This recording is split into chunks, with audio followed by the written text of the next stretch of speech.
출애굽기 4장 24절로 26절까지 한 목소리로 함께 읽겠습니다. 시작. 모세가 여호와께서 불명하사 그를 죽이려 하시니라. 시보라가 눈가를 걷다가 그의 아들의 눈을 내려 그의 아들에 갖다 대며 이르되 당신은 참으로 내게 피 남겨놓으라 하니 여호와께서 그를 도와주시니라. 그때 시보라가 피 남겨놓으라 하는 할례 때문이었더라. 아멘. 오늘 이 출애굽기 4장은 모세가 출애굽기 3장에서 하나님의 부르심을 받습니다.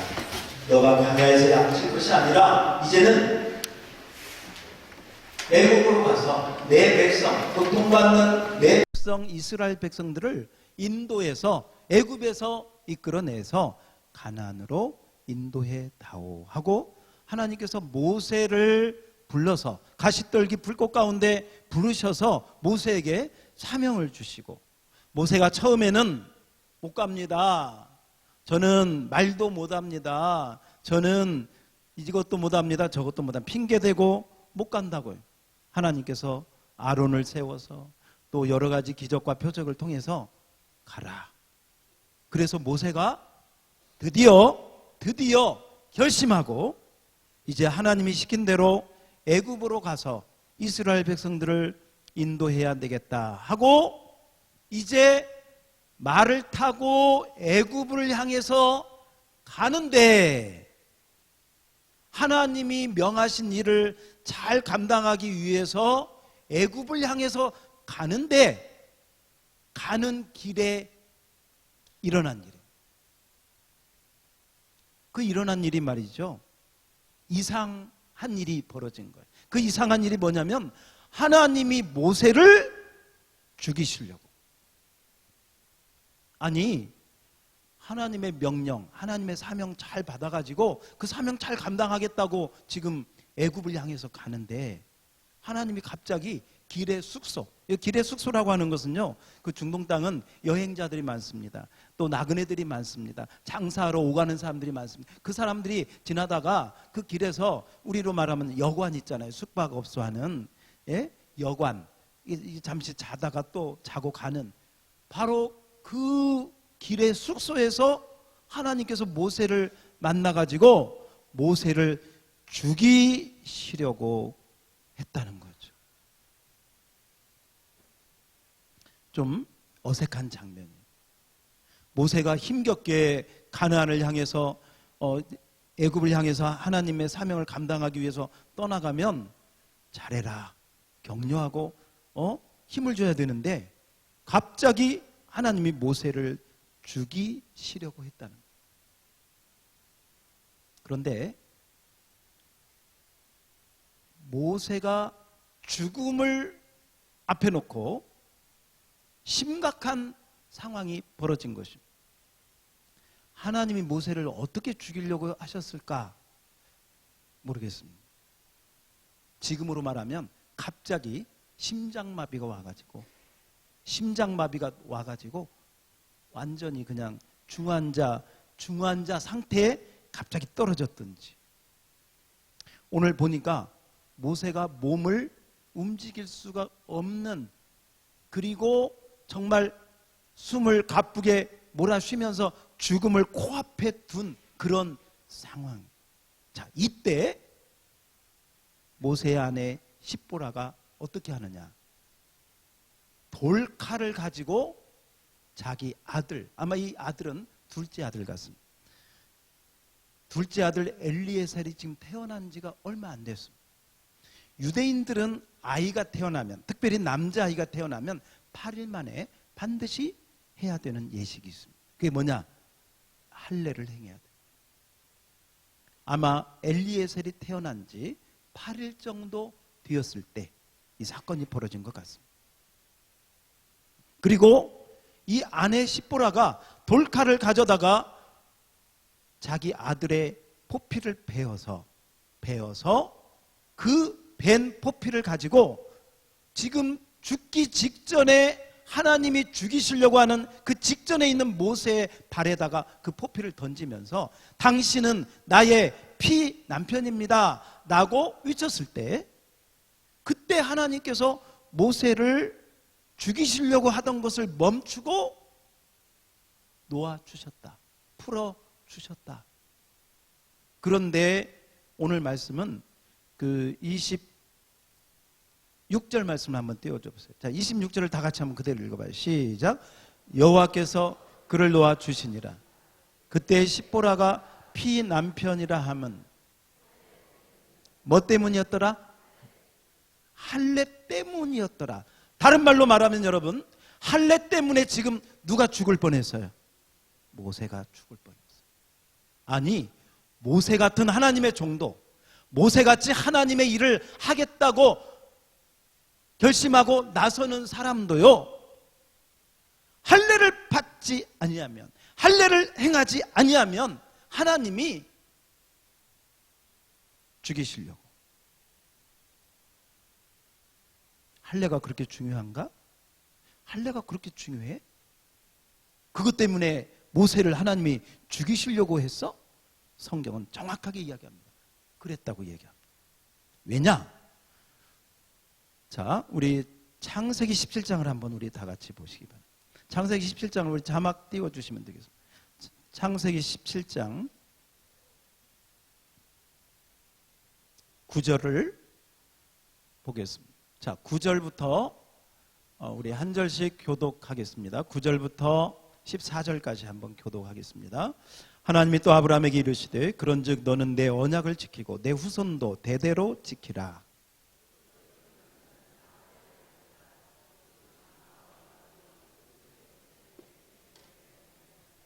너희는 포피를 베어라. 이것이 나와 너희 사이의 언약의 표징이니라.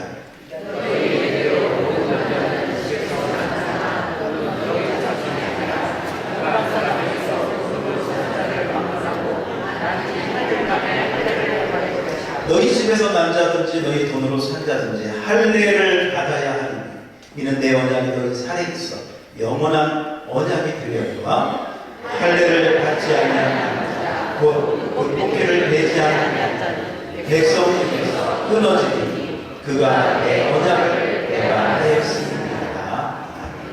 자, 여기서 중요한 것입니다. 아브라함과 하나님이 맺은 언약 가운데 중요한 것은 뭐냐면 아브라함의 후손들, 아브라함의 자손들 가운데 남자는 반드시 뭘 받아라? 할례를 받아라. 며칠 만에? 8일 만에. 만약에 8일 만에 할례를 받지 아니하면 이스라엘 백성 중에서 어떻게 된다? 끊어진다. 그쳐진다. 다른 말로 하나님과 아무 상관이 없게 된다. 그 얘기. 그러므로 이스라엘 백성이면, 아브라함의 자손이면 반드시 뭘 받아야 된다? 할례를 받아야 돼. 할례? 뭐 받아도 되고 뭐 안 받아도 되고. 그렇지 않습니다. 반드시 받아야 됩니다. 어느 정도 받아야 되느냐? 안 받으면 죽는다. 여기서 죽는다는 것은 하나님과의 관계가 완전히 끊어져서 아무 상관이 없게 됩니다. 그래서 예를 들면 아브라함의 혈통, 아브라함, 이삭, 야곱의 혈통에서 태어났어. 아브라함의 자손이야. 아브라함의 자손인데 할례를 안 받았네. 이것은 참 이스라엘 백성이 될 수 있다 없다? 없다. 그러므로 참 아브라함의 자손 이스라엘 백성은 반드시 뭘 받은? 할례를 받은 자예요. 그리고 이런 경우 있습니다. 이방인인데 예를 들면 룻처럼 아니면 다른 이방인인데 그 이방인이 하나님을 믿고 이스라엘 백성이 되겠다고, 하나님의 백성이 되겠다고 들어왔어. 그러면 이 이방인은 혈통적으로는 이스라엘 백성이 아니어도 이스라엘 백성, 하나님 백성이 돌아올 때는 반드시 뭘 받아야 된다? 할례를 받아야 돼. 이 할례는 남자가 받는 의식이 되어집니다. 그러면 여자는 어떻게 되느냐? 여자는 그 가정의 남자가 가장이 할례를 받으면 그 여자도 함께 할례를 받은 것으로 포함이 됩니다. 반대로 그 가장이 할례를 받지 아니하면 여자도 동일하게 할례를 받지 아니한 것으로 간주가 됩니다. 그러므로 성경은 주 예수를 믿으라 그리하면 너와 내 집이 구원을 얻으리라. 이렇게 같이 가정의 대표로 남자가 그렇게 나가는 거죠. 그러면 아까 출애굽기를 보면서 왜 모세가 할례 때문에 죽음을 당할 그 위기에 처했을까 하는 생각을 한번 갖게 됩니다. 한번 이런 생각을 한번 해보게 됩니다. 모세는 아브라함, 이삭, 야곱에게 말씀한 이 창세기 17장에 반드시 이스라엘 백성이면 아브라함의 후손이면 할례를 받아야 할례를 받지 않으면 이스라엘 백성 중에서 끊어진다는 이 말씀을 정확하게 알고 있었을 것입니다. 그래서 자기 아들이 태어날 때 아마 할례 의식을 행했을 것입니다. 첫째 아들 게르솜이 태어날 때 아마 할례를 모세가 하지 않았나 싶습니다. 그런데 모세의 아내 십보라는 이방 여인이거든요. 이방 여인입니다. 이도로 그 양을 치다가 만난 이방 여인이기 때문에 이 이방 여인인 십보라가 볼 때는 이 할례를 받는 것이 이해가 안 가는 거예요. 아니 이제 난지 8일 된 아이가 뭘 안다고 그 아이의 생식기를 잘라서 할례를 행하는 이 의식이 도저히 아마 엄마로서 아들이 불쌍하기도 하고 측은하기도 하고 이게 이해가 안 가는, 그래서 아마도 그 문제 가지고 모세와 다투었을 수 있습니다.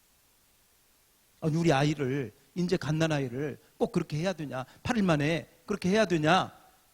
왜냐하면 이방인인 십보라가 볼 때는 이해할 수 없는 이게 의식이거든요. 그래서 이제 둘째 아들 엘리에셀이 태어났을 때는 아마 이 문제를 가지고 둘이 말하자면 부부싸움을 하지 않았나 그냥 생각해. 그래서 제때 하지 못하고 차일피일 미루고 있는데 시간이 지나간 거예요. 제8일이 경과되는 거예요. 하나님께서 모세를 치십니다. 언약의 말씀대로 내 백성 중에 할례 받지 아니한 자는 백성들 중에서 끊어진다, 죽음을 당한다. 이 말씀대로 모세를 치셨는데 십보라가 보니까 진짜 건강했던 모세가 갑자기 정말 요새 말로 이야기하면 심장마비가 와서 몸을 하나도 움직이지 못하고 죽기 직전에 꼭 중환자실에 숨 헐떡헐떡 넘어가는 직전에 사람처럼 그렇게 보여진 거예요. 그런데 아마도 모세가 그랬던 것 같아요. 이거 안 하면 내가 죽어. 이거 안 하면 내 아들이 죽어. 하나님이 가만두지 않을 거야. 이게 하나님의 말씀이야. 이거 우습게 여기면 안 돼. 아마도 그런 이야기를 하지 않았을까. 십보라가 그때서야 정신이 들어가지고 자기 남편 모세가 움직이지 못하니까 자기가 돌칼을 가지고 가서 태어난 둘째 아들 포피를 베어서 할례를 행한 그 증거를 하나님 앞에, 모세 앞에 보였을 때, 그때 여호와께서 모세를 죽음의 자리에서 놓아주시고, 오늘 성경은 모세가 죽을 뻔한 그 일이 뭐 때문이었더라? 할례 때문이었더라. 이처럼 구약의 할례는 이스라엘 백성에게 너무너무 중요해요. 하나님의 백성, 이스라엘 백성 이꼴 할례. 할례를 받지 아니한, 여러분 다윗이 골리앗을 대하여 나갈 때도 저 할례 받지 아니한 이방인이 감히 할례 받은 우리를 건방지게 이러면서 할례에 대한 이야기를 선포하고 나가는 것을 보게 됩니다. 그러므로 이런 면에서 구약의 할례는 생명이 왔다 갔다 하는 중요한 의식인 것을 오늘 본문에서 우리에게 보여주고 있습니다. 자, 그러면 신약적인 의미로 이 할례는 우리에게 어떤 상관이 있을까? 여러분, 우리가 이 이 신약적으로 보면 이 할례를 신약의 예수님이 우리 죄를 위하여 죽으시고 부활하신 이 사건을 통해서 이 할례 의식이 어떻게 변환이 되어지냐면 세례로 표현. 따라서 합시다. 세례. 우리 성도들 가운데서도 또 교회에 대해서 말씀에 대해서 잘 모르는 사람들 뭐 세례 뭐 받아도 되고 뭐 안 받아도 되고 뭐 정말 그럴까요?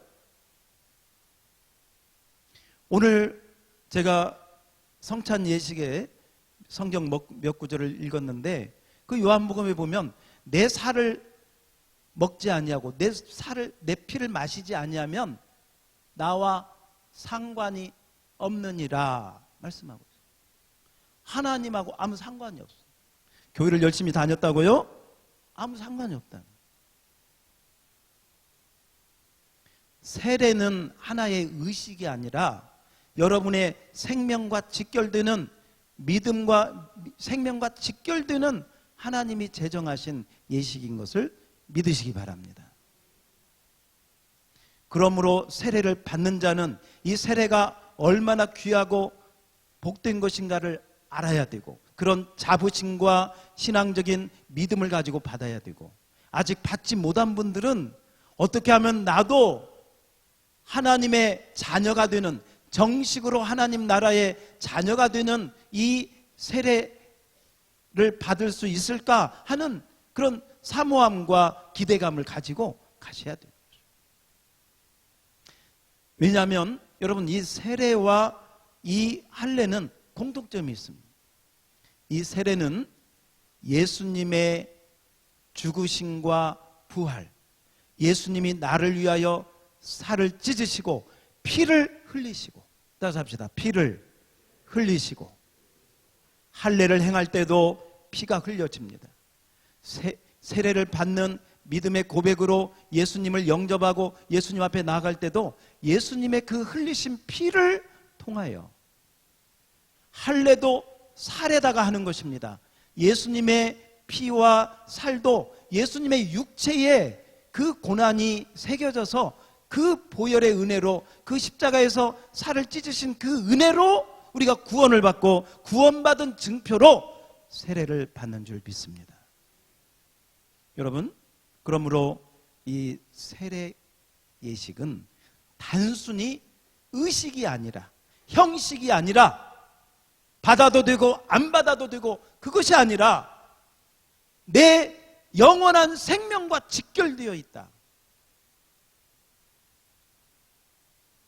왜냐하면 신약 성경의 초대교회 볼 때 이 성찬식을 하고 세례를 받을 때 그들은 생명을 걸고 예수님이 나를 위하여 죽으셨으니 나도 예수님을 위하여 죽을 각오가 되어 있습니다. 그 마음을 가지고 여러분 신앙 고백을 하고 세례를 받아서 그리고 그 세례를 받았으면 정말 그 세례 받고 성찬식을 통해서 주님의 죽으심과 부활을 마음속에 새기고 죽기까지 순교하면서까지 그 신앙을 변치 않고 주님을 섬긴 것이 초대교회 교인들의 신앙이고 우리가 그 신앙과 그 믿음을 이어받아서 하나님 앞에 나가야 될 줄로 믿습니다. 그러므로 구약의 할례를 모세라 할지라도 그 할례를 어떤 이유 뭐 이유야 많이 있을 수 있어요. 뭐 바빠서? 아니 뭐 할 일이 많아서? 뭐 아내가 반대해서? 아니요. 아무것도 통하지 않습니다. 모세라 할지라도 하나님이 죽이시려고 합니다. 하물며 우리들이야 말할 필요가 있겠습니까? 예수님의 보혈을 의지하지 아니하고 하나님 앞에 설 수 있는 자가 누가 있겠습니까? 그러므로 따라서 합시다. 나는 예수님이 필요합니다. 나는 예수님의 보혈이 필요합니다. 아멘. 100% 고백하시고 신앙 고백을 통해서 오늘 세례 받으신 두 분처럼 하나님과 사람 앞에 여러분의 신앙을 고백하고 아직 세례 받지 못하신 분들은 반드시 세례 받아야 될 줄로 믿습니다. 그래서 오늘 이 십보라가 처음에는 그랬던 것 같아요. 뭐 그거 그 어린아이한테 그게 무슨 짓이야? 그랬을 수도 있습니다. 부모된 마음에, 어머니된 마음에 자식이 측은해서 충분히 생각이 되어지죠. 그러나 그것이 하나님 앞에 용납되지 않습니다. 하나님께서 언약을 맺으시고 그 언약대로 행하시. 나중에라도 그 십보라가 깨닫고요. 아, 이게 이렇게 할 게 아니구나. 정신 차리고 가서, 왜냐하면 모세가 못 움직이니까. 하나님이 지금 붙잡고 죽음의 상황에 있기 때문에.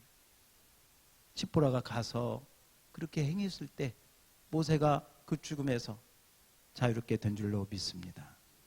그러면서 십보라가 뭐라고 하느냐? 따라서 합시다. 피난편. 피난편. 왜 피난편이라고 했을까? 물론 여러 가지 이론들이 있어요. 여러 가지 해석들이 있어요. 어떤 사람은 내 아들의 피 때문에 내 아들 피 흘려가지고 당신 아들의 피 때문에 당신 살아났어, 이런 어떤 좀 부정적인 의미로 사용했다고 이야기하기도 하고, 또 어떤 학자들은 하나님이 하라는 대로 피를 흘려서 할례를 행했으니 이 피를 보시고 제 남편을 살려주세요, 제 남편을 도와주세요. 그래서 피난편이라고 부르지 않았나. 어찌됐건 여러분, 십보라의 할례 때문에 모세가 살아난 줄 믿습니다. 저는 마지막으로 우리 성도들에게 한번 물어보고 있습니다. 우리 여자분들, 여러분의 남편은 피남편입니까? 우리 남자분들, 여러분의 아내는 피아내입니까? 여러분의 자녀는 피자녀입니까? 다른 말로 하나님 앞에 진정한 신앙 고백을 통해서 세례 받고 하나님 나라의 진정한 백성이 되었나 하는 것입니다. 아직 피남편이 되지 않았다면, 아직 피아내가 되지 않았다면, 아직 피자녀가 되지 않았다면, 여러분, 여러분의 가족은 하나님의 진노 아래 있다는, 그 진노 아래 언제, 표현하자면 언제 죽임을 당할지, 언제 멸망을 당할지, 언제 하나님의 심판을 당할지 모르는 가운데 있다는 거예요. 십보라가 나중에라도 정신 차리고 깨닫고, 아, 이러면 안 되겠구나 해서 자기 남편 살렸잖아요. 여러분이 오늘 말씀 듣고 심각하게 듣고 세례 그렇지 않습니다. 정말 한 시간, 하루, 한 달 여러분 중요하게 생각하고 하나님 앞에서 여러분의 자녀들이, 여러분의 온 가족들이 온전한 신앙 고백, 예수님이 흘리신 보혈과 찢어진 살을 통해서 온전한 신앙 고백을 하고 이 세례받고 성찬식에 참여할 수 있는 바로 그 은혜가 여러분 가정 가운데, 가족들에게, 나아가서 가문 위에 이웃에게까지 넘치기를 주의 이름으로 축원합니다. 기도하겠습니다. 하나님 아버지, 모세라 할지라도 할례를 받지 아니하면 죽음을 당할 수밖에 없었습니다. 하나님께서 그를 죽이려고 하셨습니다. 하나님, 세례를 받고 예수님이 흘리신 보혈과 찢어진 살을 통해서 하나님 앞에 나아가게 될 때, 오 주님, 온 가족들이 그 주님의 보혈 안에 다 들어가게 하여 주시옵소서. 예수님의 찢어진 살을 믿음으로 통과하게 하여 주시옵소서. 예수님의 한 방울도 남김없이 흘리신 그 보혈이 우리 남편, 아내, 자녀, 모든 가족들 위에 머리부터 발끝까지 다 주님의 보혈로 적셔지게 하여 주시옵시고, 그 보혈의 은혜로 다 피남편, 피아내, 피자녀 다 되어서 주 예수를 믿으라. 그리하면 너와 내 집이 구원을 얻으리라. 그 은혜가 가정 위에, 가족 위에 다 넘치도록 축복하여 주시옵소서. 오늘 처음 저희 교회 오셔서 등록한 10분이 계십니다. 또 방문하신 한 분이 계십니다. 오 주님, 그들에게도 은혜 위에 은혜를 베풀어 주시옵소서. 감사드리옵고 예수님 이름으로 기도하옵나이다. 아멘. 이제는 우리 주 예수 그리스도의 은혜와 하나님 아버지의 놀라우신 사랑과 성령 하나님의 교통하심이 피난편으로 인하여 모세가 살아났듯이 그 믿음의 고백을 통해서 남편, 아내, 가족을 살리고 믿음으로 구원받고 그 주님의 보혈 안에 은혜 가운데 살기로 작정하며 나아가는 여기 모인 모든 심령들 머리 위에와 가정 위에, 자녀들 위에, 하시는 모든 생업 위에 이제로 영원 무궁토록 함께 계실지어다. 아멘.